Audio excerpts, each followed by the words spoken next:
స్వయంభూగా వెలిసినటువంటి లక్ష్మీనరసింహస్వామి వారికి ఈ మధ్యకాలంలో ఈ గుడి పడిపోవటం వలన ఒక చెట్టు గాలివానకి పడిపోవటం వలన గుడి శిథిలమైపోయింది. తర్వాత మేము 10 సంవత్సరాల క్రితం అందరం కలిసి ఈ గుడిని మళ్ళీ పునః ప్రారంభించాము. అప్పటి నుంచి ఇది 10వ సంవత్సరం, 10వ వార్షికోత్సవం. ఇది లక్ష్మీనరసింహస్వామికి అంగరంగ వైభవంగా ప్రతి ఏకాదశి రోజున అభిషేకాలు జరుగుతాయి.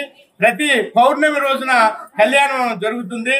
కాబట్టి చాలా మంది భక్తులు వచ్చి కోరికలు ఇక్కడ కోరుకుంటుంటే వెంటనే ఆ కోరికలు తీరటం వల్ల వాళ్ళందరూ వచ్చి ఎక్కడో విదేశాల నుంచి కూడా ఈ గుడికి వచ్చి, ఈ గుడి ఆంధ్రప్రదేశ్ లో చిన్న తిరుపతి ఏ రకంగా ఉంటుందో పెద్ద తిరుపతికి, అలాగే ఇక్కడ యాదగిరి గుట్టకి ఈ గుడి, ఈ గొర్రెగుట్ట, ఈ లక్ష్మీనరసింహస్వామి వారి గుడి ఒక 10 సంవత్సరాల్లో తెలంగాణలో యాదగిరి గుట్ట తర్వాత ఈ గొర్రెగుట్టే ప్రసిద్ధి చెందుతుందని చెప్పి తెలియపడుతున్నాం.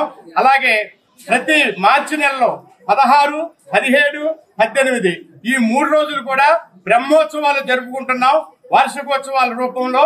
కాబట్టి 16వ తారీఖున కొన్ని పూజలు జరుగుతాయి, 17 కొన్ని, 18వ తారీఖున స్వామివారికి ఈ కళ్యాణం అంగరంగ వైభవంగా జరుగుతూ 100-150 మంది జంటల చేత స్వామివారికి కళ్యాణం జరిపించుతాం. అలాగే అన్నదాన కార్యక్రమం సుమారు 5-6 వేల మందికి పెడతాం.